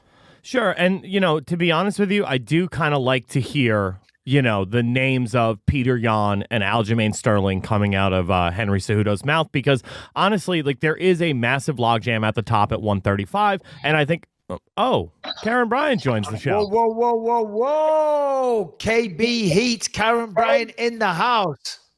What's up, Mikey? How are you? I'm good. Thanks, Karyn, for joining us just like this, short notice, last minute. That's why you are the professional that you are, Karyn. Thank you, Michael. Yeah, we actually just got to Six Flags. My daughter has the day off from school, so we're like, yeah, whatever. Let's just kind of ride some roller coasters. So, geez, it's a tough life, Karyn. I don't know how you do it. I mean, you're flying around the world, you're working on TV. Now you're at Six Flags with your daughter. I mean, come on. Living the dream, Mike. Living the dream. All right. So listen. I'm sure you've got better things to do than to talk to me and Mike Harrington, by the way. Real fast, and I'm sorry, this is a controversial one, and Mike Harrington is filling in for Luis J. Gomez today. So he brought this up. We're talking about Henry Cejudo. Yeah. And he's talking about how you came on and you know what happened. You know what was said. And I'm like, well, I don't know if it is or it isn't. And I'm like, hold on a minute. Well, shall I give Karyn a quick call? Sorry, do you mind talking about this, Karyn? I apologize. No, it's funny because I kind of stated everything I thought I needed to say on the internet. Like when I said it too, I knew. I was like, sometimes you're opening up a can of worms. You're like, whatever, let me just say it anyway. But I'm cool with explaining it to you, Michael, because I know you actually have some sensibility. So sure. So let's go. Sure. Yeah. No. Yeah. And we're not trying to be controversial here. We were having a laugh about it. We were trying to figure out, was he being racist and things like that? And I'm like, hold on a minute. Oh, I'm not in the best position, obviously, as a white English male to determine whether or not that was a racist remark. You know what I'm saying? Right. Well, and that's my whole thing. Hold on, where's my sweatshirt? I get cold at the park. So literally what it is, and I even said it, like, I understand that a lot of people don't know why it is racist. And so I even said, like, look, I know you may not know it is, Henry, like you may not know. And so I just wanted to let you know that it is, in the hopes that you maybe don't continue using it, because it has a really bad history. And even though it's something that you started to do in just like a playful way, it actually cuts pretty deep for some people. And it's not a great look for a champion. And so that's why I also said that, look, at when you go on other media outlets who are not, MMA people, if you said that, like, it's not going to go over well. It's going to go over really poorly. And so it was sort of like hey, maybe you don't know this, but like you might want to not use it in the future because it's not great, is really what it comes down to. So basically you're kind of like, listen, Henry, I love you. I'm a big fan of you. I just want to let you know, maybe you don't understand how disrespectful you're being here. You don't understand it. Let me just fucking get you up to speed. Exactly. And that's why I said, look, at champ, I respect your talent and everything. And Henry and I have always been cool. Like no, I don't. The gray sweatshirt. Maybe it's in the front seat. Can you grab it? We've always been cool. And I have no issues with him. And that's the thing. And I literally don't know his intent. And yet it was like a funny plan where I don't know. That's the whole thing. Like, I'm not accusing him of saying it with that intent, but it was like, hey, no, that's okay. This is actually really pretty racist, so just please don't keep using it moving forward because it's not great. Yeah, well, that's very decent of you, Karyn. It really is, and to be honest, I feel like it would be that, right? I don't think even if he wanted to be racist, he's not going to go to Instagram, to Twitter, and put that out there. So that's very, very big of you, Karyn. Thank you. Well, we don't want to take up too much of your time. I see you're walking through the park. Also, I was going to say this. Well, thank you. But also I want to say this, that I also, like, look, at Aljo shouldn't have used taco or burrito references, right? Like, we know that historically people love to do that. And we know that the smack talking and stuff like that. And so some people are like, well, hey, how come you didn't stand up for, the Latin community when he said the thing about the tacos and burritos? Now, I have no Latin blood in me. And so I can't speak to personally what a Latina, Latinx person might be offended by, right? So I spoke to what I know. But of course it's wrong. Like, nobody should be, using that stuff. We know that. But like, as soon as you start to defend somebody else that's not your culture, everyone's like, well, you're such a goddamn social justice warrior. You can't just shut up. Like, you can't win, right? So it is, of course, wrong to compare him to tacos and burritos and use the references too. Like, it's all wrong. But I only spoke to the Aljamima thing because I don't know that everybody knows that. And it's important, I think, for people to understand why that's not cool. Yeah, I mean, the communist potato part wasn't great either. There was so much of course not. There was so much of an issue with that. And I do agree. I think it is cool you calling him out on that, because, I mean, this is a guy who at one point held 2 UFC titles, certainly is somebody who, as his fight with Jose Aldo does come up, is going to be interviewed on ESPN and at these major media markets. Right. If he says that somewhere else, he's going to get a lot of grief. So, I mean, like, is there any kind of like, Michael, I guess you'd be a good person to ask too. Is there any kind of sensitivity training that anybody goes through? Is there any kind of media polish that goes on any of these fighters before they go on these big landmark shows on ESPN and Fox and wherever else you guys have had TV deals? Well, Karyn, you can explain that, because you know from Fox. I mean, when we have people over at the Fox studios, I mean, listen, I'm not the best person when it comes to PC training and human resources, okay? If I worked at a place that had a human resource department, I'd be in there every fucking day, and I'd definitely be fired by now. But Karyn, you know, when people used to come into the studios, I mean, basically, it's on them, right? I think. Yeah, I mean, you're responsible for what you say. That there's certainly things we know we shouldn't say on the air and stuff like that. But it's also like, I'm not trying to tell people who to be or how to be. I'm just bringing light to this thing that, like, you may not realize how bad this is. It's not a good look, but the sensitivity training, I don't know that they necessarily really do that. I mean, just in life, people should maybe just not be dicks. I don't know. But like, I don't know. Yeah. Well, I guess, and again, I mean, obviously you're a black lady, Karyn, and so I don't want to be disrespectful, but I feel like there's a fine line, and I've probably walked that line at times, because I'm not racist, I'm not homophobic, and I'm really not, and I wish everybody the best, and you screw who you want to screw, and I don't even see color, but in sometimes in the sake of being silly and trying to get a laugh, you do walk a fine line sometimes, and I feel like Henry probably wasn't trying to be racist, far from it, but it's a very fine line that you have to walk. Right. I agreed. And that's why I said, like, I don't know his intention. I'm sure. I can't say I'm sure, but I don't know his intention. But that was why I pointed out, like, moving forward.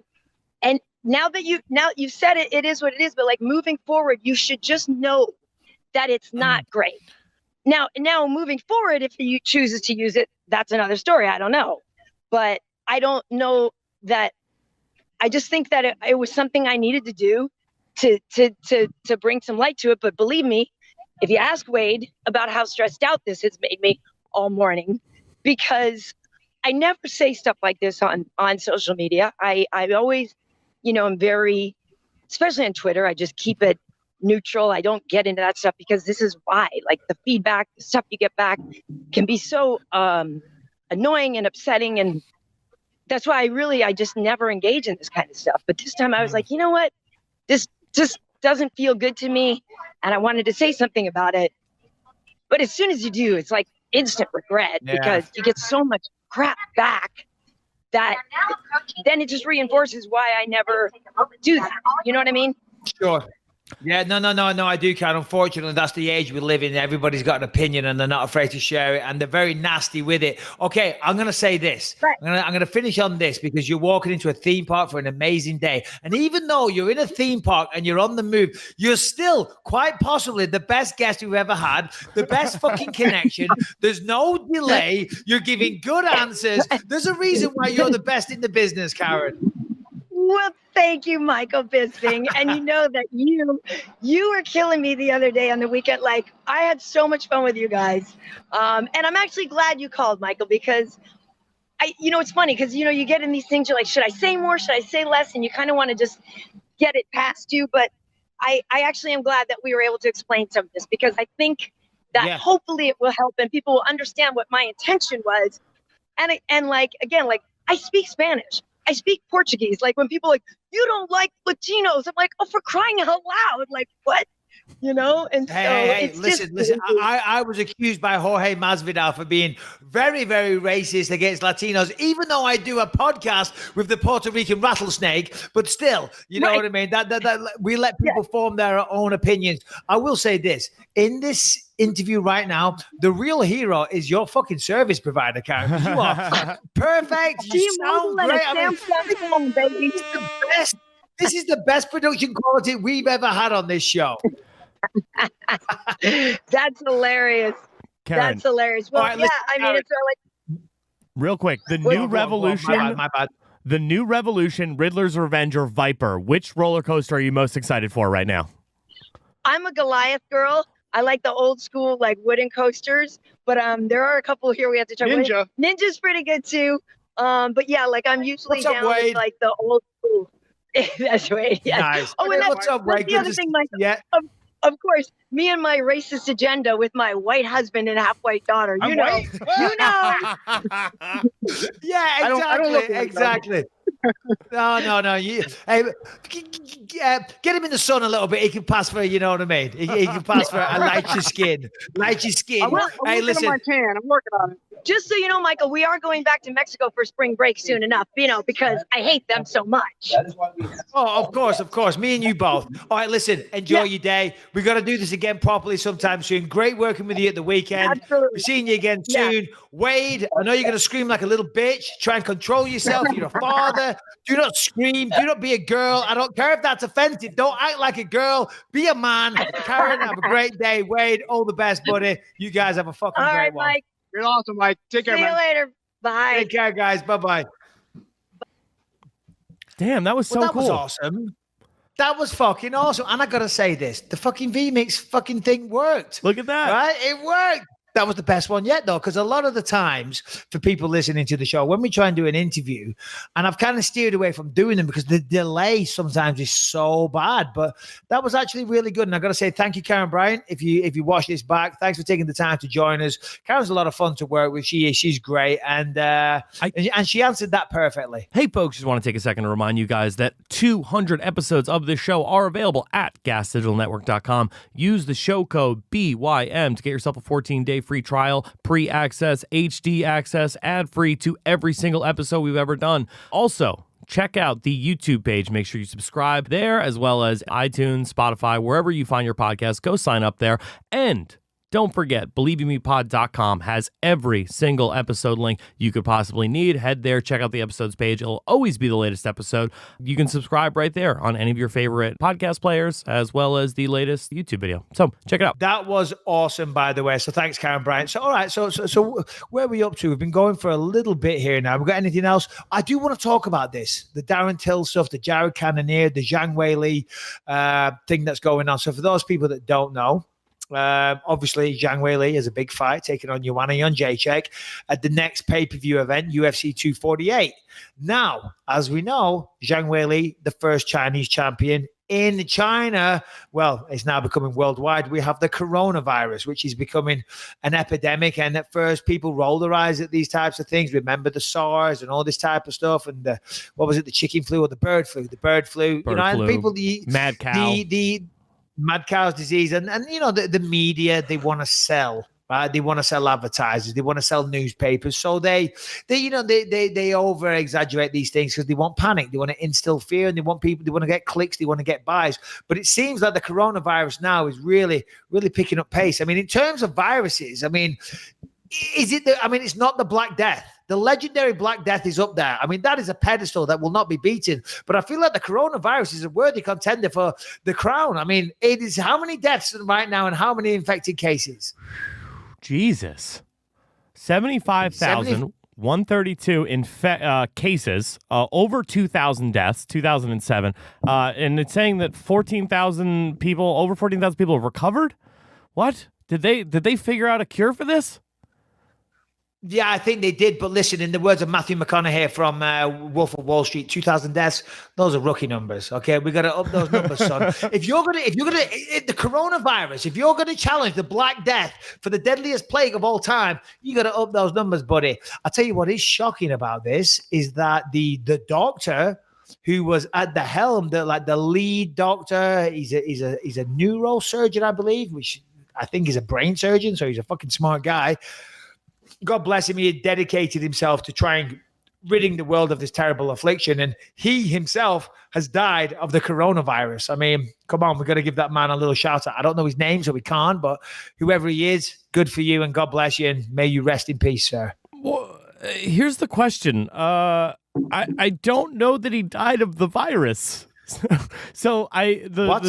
So the story I'm hearing, or the story that I heard, is that this is the guy who figured out that there was a virus, was like, hey, this is a giant problem and it needs to be fixed now. And the Chinese government was like, yeah, it's not really that big of a problem. Let's get rid of that guy. Hold on, the China. What was that headline you just put up there? China to investigate after the whistleblower doctor dies from the coronavirus. So what are you talking about? Yeah, I mean, it's pretty convenient that he happens to catch the disease that he's running around telling people this is a massive deal, and the government's being like, nah, it's really not that big. Because there were reports coming out that those numbers are very much deflated, and it might be as much as 5 to 10 times that. People who have died, people who are infected, and China does have a very strong policy of like, if anything is going to mess with our economic output, we are going to not let that information leave this country. So that is kind of suspect.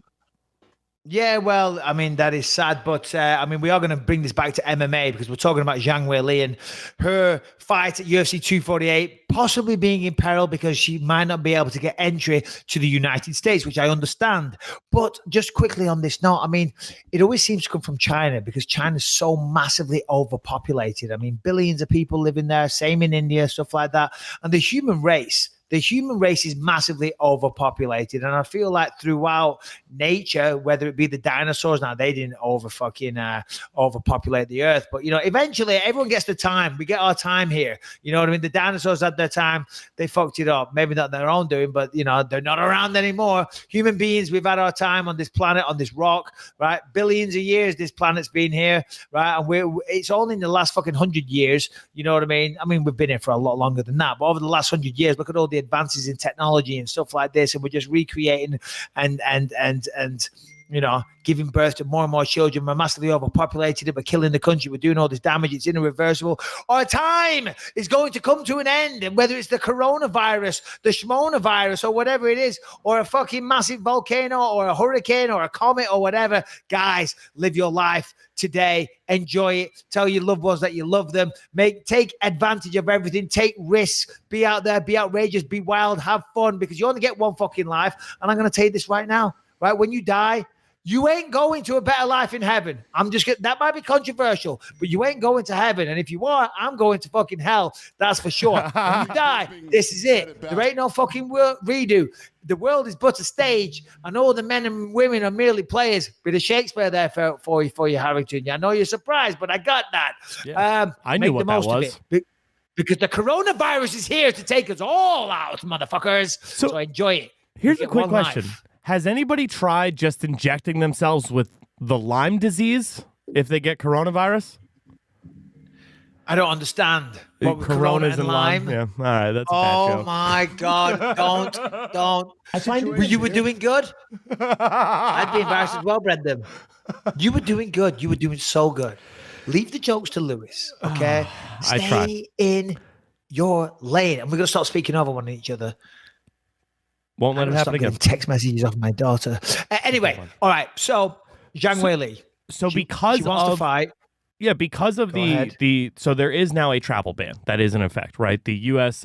People who, I think I'm looking at the date on CNN here. It's February 7th. So as of February 7th, people who had been in China from 2 weeks before that to now are not allowed to come into the country. Zhang Weili does fit into that category. However, as soon as the outbreak happened, she left the country to try to get away from all of this. So there is speculation right now that there could be visa issues with her getting over in time to fight in Las Vegas in the co-main event in a championship fight against Joanna Jędrzejczyk. Well, and that makes sense. That's perfectly understandable. And had it been, one of my beloved Bispings, had it been the Bisping coming on their yearly visit to see Papa, to see Daddy, to get a little handout, a little love, a little, we'll go down the street and we'll get some food and we'll hang out and we'll have some quality time. Bearing in mind, I'm not towing that line that I spoke about with Karyn. I'm not being racist. I'm not saying let's go get some wontons or anything like that, because I wouldn't do that. I wouldn't go through that minefield so haphazardly. I just wouldn't take those risks. It's a fine line. You got to walk it. I'm on a tightrope right now. I got a balancing bar, okay? And I'm not going to fuck up. I am not going to hit a mine. I am not going to hit a minefield. I'm not going to get my legs blown off. Mike, you have multiple half Asian children. You get a pass. Yes, and the food we're going to go for is hamburgers. Okay, so the Bispings are coming over. They're going to see me, but they might not get in because of the coronavirus. And that's understandable, because I don't fucking want it. One of those little shits come over here. I mean, I don't really care about them anyway, but if they come over here and give me the coronavirus, infect my other children, not going to be happy about that. Fortunately, we're not dealing with one of the... Thank you. We're not dealing with one of the Bispings. We're dealing with Zhang Weili, the first and only ever Chinese champion. Why is that significant? Well, because she's a champion for the UFC. The president of the UFC is Dana White. I haven't spoken to Dana about this, but I feel like the conversation could go something like this. We've got a big title fight. She's the champion. She can't get in. Hold on a minute. I just so happen to be close personal friends with the president of the United States of America. So he maybe calls Donald Trump and says, Donald, and I'm sure Donald, Mr. President, however you want to address him, is a very busy man, has bigger fish to fry. But it's one phone call. It's a quick phone call. We need him in the country. What's the protocol? Okay, I'll put you on to whoever it is, or, whoever it is that handles that type of thing. And they say, right, okay, well, get us a clean bill of health, go to a doctor of our choosing, our specification, right? Have the test. And if she's good, she gets in the country. So I think that's what's going to happen. I don't know. But logically, I'm fighting for the UFC and knowing Dana, and he has a relationship with Donald Trump. Yeah, that's probably what's going to happen. So here's what it says. Even if Zhang remains unaffected, along with Li Jingling, and Yan Zhang, okay, travel restrictions, both to and from... have a bit of respect. You got to get these names right. Li Jingliang. You're talking about the leach? You're talking about the leech? I love Jingling. He's the man. He's a lot of fun to watch. I cannot... Jingliang. Okay. I'm going with the Friday reference. Jing-a-ling-a-ling. All right. All right. Travel restrictions both to and from their respective regions could put in place. As of this writing, the World Health Organization has yet to declare coronavirus a global health emergency. Center for Disease Control, however, recently expanded its travel advisories. So while it's not a problem right now, if this outbreak does get any bigger, it could be an issue. And because of that, right, they're thinking they might need to beef up the co-main event at UFC 248. Another person just tried to take that tack. Darren Till personally DM'd Donald Trump and said, hey, man, what's going on here? Like, can you please do me a favor? I want to go fight Jared Cannonier. Can you hook me up with some help on this visa? Which is great. And I respect Darren for doing that. And I'm going to reach out to Darren. I tried to get him on today's show. Did it whilst we were about to start. I don't know. Maybe I've got a response, but we'll get him on and we can clarify that. I'm going to say this, though, Darren. I love Darren Till, and I hope he comes on the show. I don't think that's going to be successful, because the only reason I'm saying that is that because Donald Trump, he just beat the impeachment. He's the president of the United States.